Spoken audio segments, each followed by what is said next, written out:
ਜੰਗ ਵਿਚਾਲੇ ਰੂਸ ਦਾ ਵੱਡਾ ਐਲਾਨ, 2 ਸ਼ਹਿਰਾਂ ਦੇ ਵਿੱਚ ਕੀਤਾ ਸੀਜ਼ਫਾਇਰ, ਫਸੇ ਹੋਏ ਲੋਕਾਂ ਨੂੰ ਕੱਢਣ ਦੇ ਲਈ ਰੋਕੇ ਹਮਲੇ।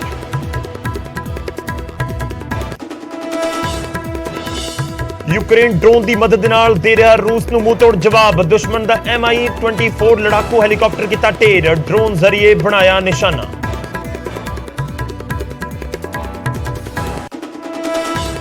यूक्रेन का रूस नूं वड्डा नुकसान पहुंचाने का दावा किया, दुश्मन के 10,000 फौजी किते ढेर, 39 लड़ाकू जहाज और 40 हैलीकॉप्टर सुट्टण का भी भरिया दम।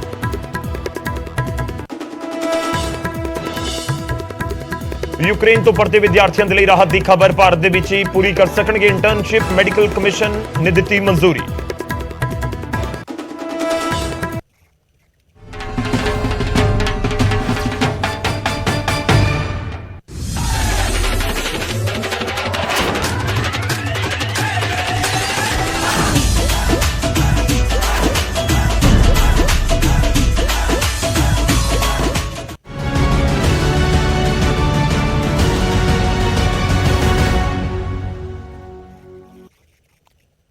सत श्री अकाल, स्वागत है, गौरव शुक्ला मैं हाँ तुहाडे नाल। बुलेटिन का आगाज करांगे। सब तो पहला असीं रुख करांगे दिल्ली दा। दिल्ली तो इस समय बीजेपी की प्रेस कॉन्फ्रेंस दीयां तस्वीरां सामने आ रही ने। रुख करदे हां, अमित शाह ते बीजेपी के कौमी प्रधान JP नड्डा मीडिया के मुखातिब हो रहे। Was a state of turmoil, वहां हमेशा ही बंद, ब्लॉकेड्स और इंसर्जेंसी का काम, तकलीफ का काम था। 5 साल में कोई ब्लॉकेड नहीं हुआ, डेवलपमेंट पूर्णतः हुआ, कनेक्टिविटी रोड का काम पूरी जोर शोर से चल रहा है, रेलवे लाइन इम्फाल पहुंच रही है, इसका भी प्रयास चला हुआ है और उसको तीव्र गति से किया जा रहा है। तो हर दृष्टि से देखा जाए तो एक वहां पर, और वहां का बहुत ही सकारात्मक स्पष्ट रूप में लोग भारतीय जनता पार्टी को सरकार में ला रहे हैं। जहां तक पंजाब का सवाल है, जैसा कि हम सब जानते हैं कि हमारा अमरिंदर सिंह जी और ढींसा साहब के साथ समझौता होते हुए हम चुनाव में गए। पहली बार मौका हमें मिला कि 65+ सीटों पर भारतीय जनता पार्टी गई है और बहुत ही सकारात्मक हमको वहां पर रिस्पांस मिला है और हम वहां पर, जिसको कहते हैं मोर देन एक्सपेक्टेशन, हम अच्छा नतीजा वहां लाएंगे, इस प्रकार से हमको देखने को मिलता है। ये कुल मिलाकर के चीज़ें देखने में आई। पंजाब का जहां तक बात करें तो चाहे वो करतारपुर कॉरिडोर हो, मोदी जी के द्वारा उसको जो 1947 से नहीं किया गया था, उसी तरीके से अगर हम बात करें तो ये GST लंगर को फ्री करना गुरुद्वारे में, उसी तरीके से अगर हम बात करें तो FCRA का रजिस्ट्रेशन देना हरमंदिर साहब को, उसी तरीके से जो ब्लैक लिस्ट किए हुए गए लोग थे 314 लोग, उनको डिलिस्ट करना। तो बहुत बड़ा काम, ये जो सिख राइट्स में 1984 में जो हुआ था उसको वापस उनको बुक करना और जेल में डालना, ये कोई नहीं कर सका, मोदी जी के द्वारा हुआ है और पंजाब में इसका बहुत पॉजिटिव रिस्पांस है, ये हमको देखने को मिला है। जब से कैंपेन शुरू हुआ तब से प्रधानमंत्री जी की सभी राज्यों में बड़ी संख्या में रैली होना, माननीय रक्षा मंत्री जी की रैली होना, माननीय गृह मंत्री जी की रैली होना, माननीय नितिन गडकरी जी की रैली होना, और पहले क्लोज डोर हुई, बाद में ओपन जनसभाएं हुई और मैं आपको उसके आंकड़े आपको मिल जाएंगे कि किस किस ने कितनी रैलीज की हैं, लेकिन एक बड़ी संख्या में रैलीज हुई। मैंने खुद काफ़ी रैलीज को एड्रेस किया और इसके साथ साथ सभी 4 स्टेट के चीफ मिनिस्टर्स और अन्य स्टेट के भी चीफ मिनिस्टर्स ने रैली की। तो स्टेट लेवल पर भी उसको काफ़ी अच्छे ढंग से ऑर्गेनाइज तरीके से किया गया और हमारे स्टेट लीडर्स ने भी प्रैक्टिकली सभी विधानसभाओं को टच किया है और एक कैंपेन जो था हमारा वो बड़ा वेल ऑर्गेनाइज्ड कैंपेन था ताकि कोई भी विधानसभा छूट ना जाए और जो मुद्दे थे उस मुद्दे से जुड़ते हुए लोग वहां पर अपना कैंपेन को चलाएं, इस बात को देखा गया।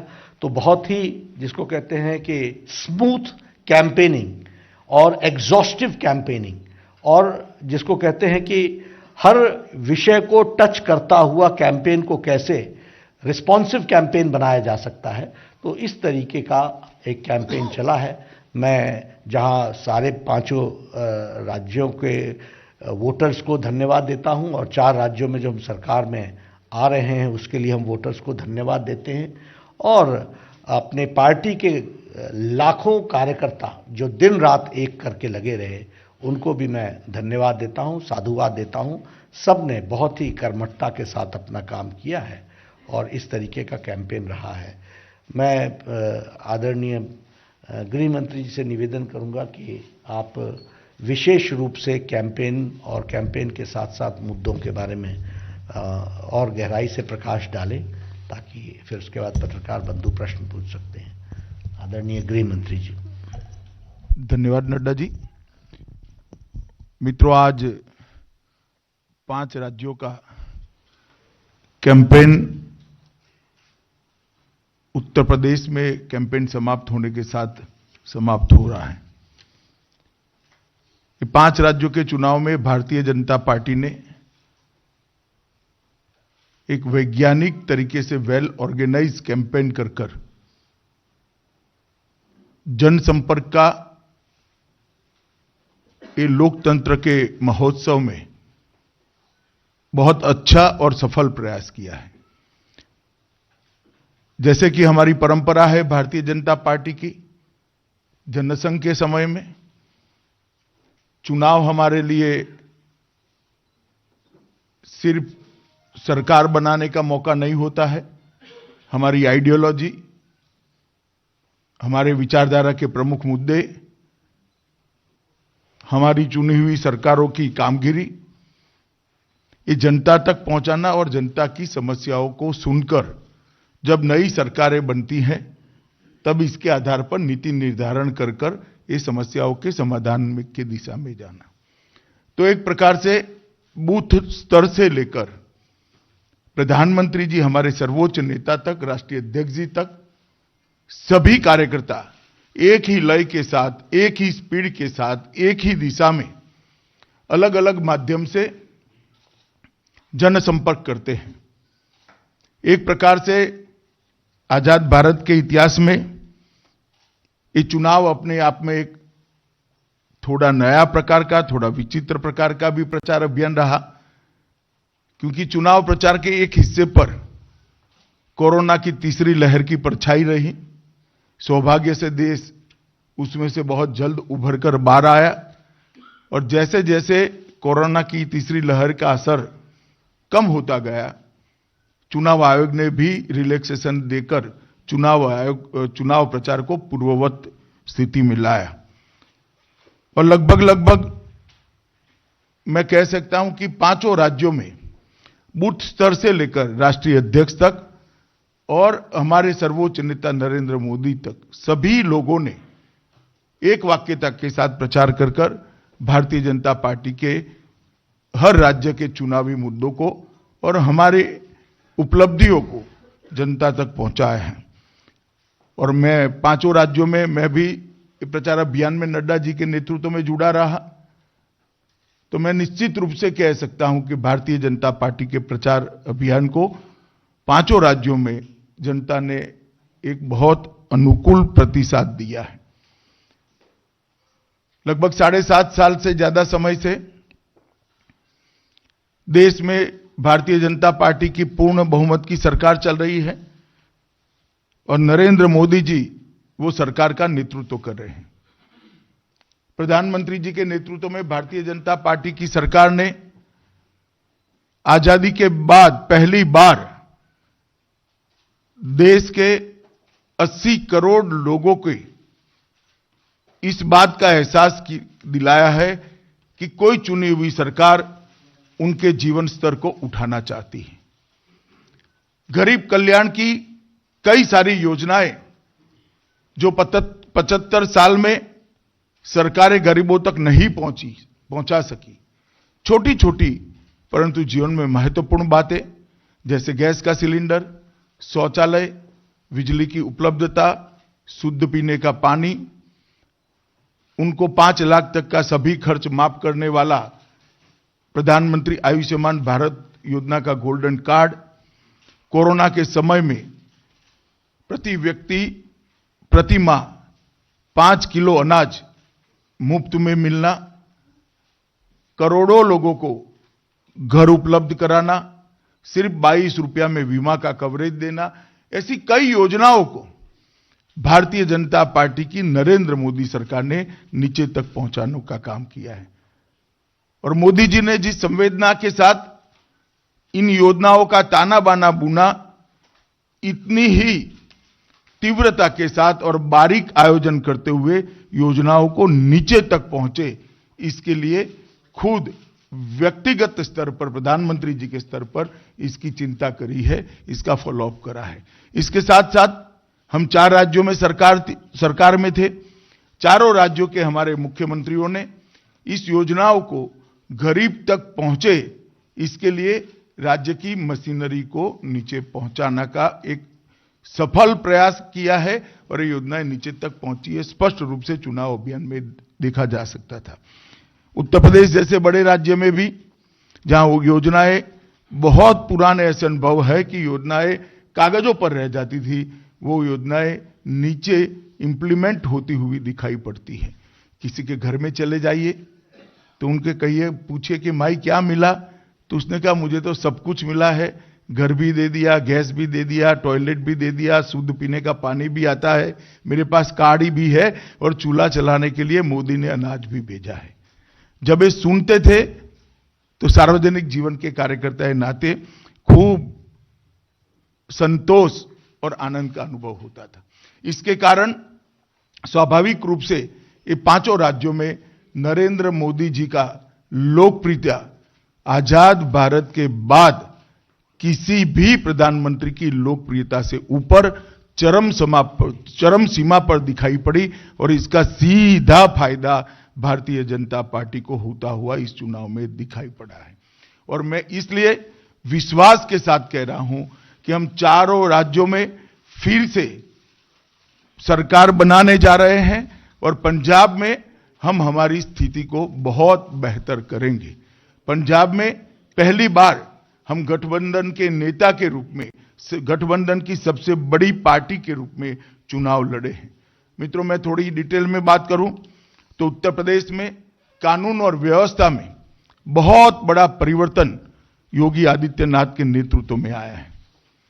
सभी हेड, चाहे खून का हो, बलात्कार का हो, अपहरण का हो, धाड़ का हो, लूट का हो, सभी हेड में 30% से लेकर 70% की कटौती दिखाई पड़ी है।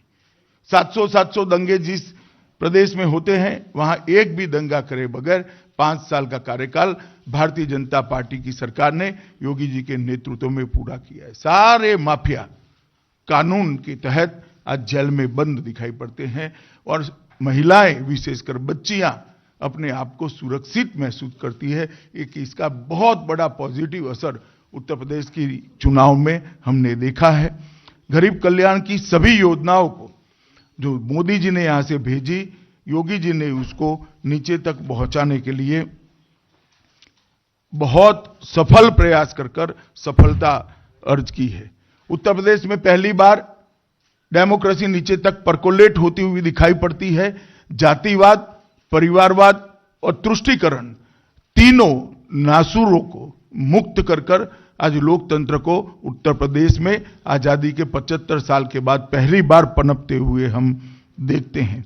मित्रों, योगी जी के नेतृत्व में ढेर सारे संकल्प जो भारतीय जनता पार्टी ने लिए थे, मैं कह सकता हूं 92.6% संकल्पों की सिद्धि हुई है। भारतीय जनता पार्टी के संकल्प पत्र उपलब्ध है उत्तर प्रदेश भारतीय जनता पार्टी की साइट पर, आप उठाकर दे सकते हैं। उसमें से इतनी बड़ी उपलब्धि शायद ही किसी चुनी हुई सरकार ने देखी होगी। मोदी जी स्वयं उत्तर प्रदेश से सांसद है, काशी के सांसद है। जब मोदी जी ने काशी में रोड शो देखा तब जनता अपने लिए काम करने वाले अपने प्रिय नेता को किस प्रकार से स्वागत कर सकती है, इसका लोकतंत्र के अंदर एक ऐतिहासिक उदाहरण हमने उत्तर प्रदेश के कैंपेन के अंदर देखा है। मोदी जी की रैलियों के अंदर जिस प्रकार का जन सैलाब उमड़ा, जन सैलाब ने जिस प्रकार से मोदी जी का स्वागत किया, उनकी बातों का जिस प्रकार से रिस्पांस दिया है, इसी से मालूम पड़ता है कि उत्तर प्रदेश में बहुत मजबूत स्थिति के साथ भारतीय जनता पार्टी फिर से सरकार बनाने जा रही है। उत्तराखंड के अंदर एक भी बड़े कौभांड के बगैर, एक भी करप्शन के आरोप के बगैर 5 साल तक सरकार चली है। वन रैंक वन पेंशन की उपलब्धि उत्तराखंड के घर घर तक आज उनको लगता है कि 40 साल के बाद नरेंद्र मोदी जी ने हमारी मांग को पूरा किया है। वन रैंक वन पेंशन से रिटायर्ड सैनिकों के सम्मान को उन्होंने सुरक्षित करने का काम किया है। कांग्रेस के तुष्टीकरण के खिलाफ भी वहां पर एक प्रकार से बहुत बड़ा गुस्से का माहौल दिखा है। इंफ्रास्ट्रक्चर, जिस प्रकार से इंफ्रास्ट्रक्चर के प्रोजेक्ट उत्तराखंड में लिए गए, वहां एक भरोसा बना है कि दुनिया भर के रिलीजियस टूरिस्टों को उत्तराखंड बहुत अच्छे तरीके से आकर्षित करेगा। चाहे केदारधाम का पुनर्निर्माण हो, चाहे बद्रीधाम के विकास की बात हो, चाहे और ऑल वेदर रोड 4 धाम तक पहुंचाने की बात हो, इस सभी कामों को वहां की जनता ने बहुत अच्छे तरीके से किया है।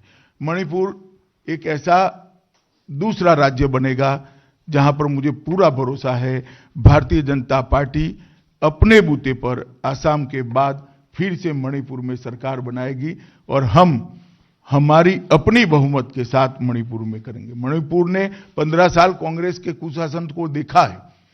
वहां पर ब्लॉकेड, बंद, हिंसा, नशा, ये सारी चीजों से मणिपुर मुक्त होकर आज ऑर्गेनिक खेती की ओर आगे बढ़ा है। महिलाओं के बाजार वहां एस्टैब्लिश हुए हैं, मेडिकल के बड़े बड़े अस्पताल वहां पर एस्टैब्लिश हुए हैं। पहाड़ और घाटी के बीच में जो तनाव था, झगड़ा था, उसको पूर्णतया समाप्त करने में मोदी जी के नेतृत्व में भारतीय जनता पार्टी और हमारे वहां के मुख्यमंत्री ने भी बहुत बड़ा इसमें रोल निभाया है। विरासत और संस्कृति को भी हमने मजबूत करने का काम किया है। रानी मां के नाम पर एक बहुत बड़ा संग्रहालय, अंडमान में माउंट मणिपुर का नामांकन और 31 जनजातियों के स्वतंत्रता सेनानियों का संग्रहालय बनाकर हमने मणिपुर की विरासत। ਤਾਂ ਬੀਜੇਪੀ ਹਾਈ ਕਮਾਂਡ ਦੇ ਵੱਲੋਂ ਪ੍ਰੈਸ ਕਾਨਫਰੰਸ ਕੀਤੀ ਜਾ ਰਹੀ ਹੈ। ਅਮਿਤ ਸ਼ਾਹ ਦੇਸ਼ ਦੇ ਗ੍ਰਹਿ ਮੰਤਰੀ, ਬੀਜੇਪੀ ਦੇ ਸਭ ਤੋਂ ਵੱਡੇ ਚਿਹਰਿਆਂ ਦੇ ਵਿੱਚੋਂ ਇੱਕ ਤੇ ਬੀਜੇਪੀ ਦੇ ਕੌਮੀ ਪ੍ਰਧਾਨ ਜੇਪੀ ਨੱਡਾ ਵੀ ਪ੍ਰੈਸ ਕਾਨਫਰੰਸ ਦਿੱਲੀ ਦੇ ਵਿੱਚ ਕਰ ਰਹੇ ਨੇ। ਪੰਜਾਬ ਨੂੰ ਲੈ ਕੇ ਅਮਿਤ ਸ਼ਾਹ ਨੇ ਵੱਡਾ ਬਿਆਨ ਦਿੱਤਾ ਤੇ ਉਹਨਾਂ ਨੇ ਕਿਹਾ ਕਿ 5 ਸੂਬਿਆਂ ਦੇ ਵਿੱਚ ਇਲੈਕਸ਼ਨ ਹੋ ਰਹੇ ਨੇ, 4 ਸੂਬਿਆਂ 'ਚ ਅਸੀਂ ਸਰਕਾਰ ਬਣਾ ਰਹੇ ਹਾਂ ਤੇ ਪੰਜਾਬ ਦੇ ਵਿੱਚ ਸਾਡੀ ਸਥਿਤੀ ਪਹਿਲਾਂ ਦੇ ਨਾਲੋਂ ਬਹੁਤ ਬਿਹਤਰ ਹੋਵੇਗੀ। ਔਰ ਇਹ ਵੀ ਦਾਅਵਾ ਕੀਤਾ ਗਿਆ ਕਿ ਪੰਜਾਬ ਦੇ ਵਿੱਚ, ਕਿਉਂਕਿ ਬੀਜੇਪੀ ਪਹਿਲੀ ਵਾਰ ਹੈ ਕਿ ਇੰਨੀਆਂ ਸੀਟਾਂ ਦੇ ਉੱਤੇ ਚੋਣ ਲੜ ਰਹੀ ਹੋਵੇ ਆਪਣੇ ਤੌਰ ਦੇ ਉੱਤੇ, ਕਿਉਂਕਿ ਅਕਾਲੀ ਦਲ ਦੇ ਨਾਲ ਸਿਰਫ 23 ਸੀਟਾਂ ਦੇ ਉੱਤੇ ਚੋਣ ਲੜਦੀ ਸੀ ਬੀਜੇਪੀ, ਔਰ ਇਸ ਵਾਰ ਅਕਾਲੀ ਦਲ ਤੋਂ ਬਿਨਾਂ ਔਰ ਨਵੇਂ ਭਾਈਵਾਲਾਂ ਦੇ ਨਾਲ ਬੀਜੇਪੀ ਚੋਣ ਮੈਦਾਨ ਦੇ ਵਿੱਚ ਕਰੀਬ 70 ਸੀਟਾਂ ਦੇ ਉੱਤੇ ਆਪਣੇ ਉਮੀਦਵਾਰ ਬੀਜੇਪੀ ਨੇ ਖੜੇ ਕੀਤੇ ਨੇ। ਅਮਿਤ ਸ਼ਾਹ ਕਹਿ ਰਹੇ ਨੇ ਕਿ ਪੰਜਾਬ ਦੇ ਵਿੱਚ ਬੀਜੇਪੀ ਬਹੁਤ ਬਿਹਤਰ ਸਥਿਤੀ ਦੇ ਵਿੱਚ ਹੋਵੇਗੀ। 10 ਮਾਰਚ ਦਾ ਇੰਤਜ਼ਾਰ ਹੈ। ਰੁਕ ਰਹੇ ਇੱਕ ਛੋਟੇ ਜਿਹੇ ਬ੍ਰੇਕ ਤੇ।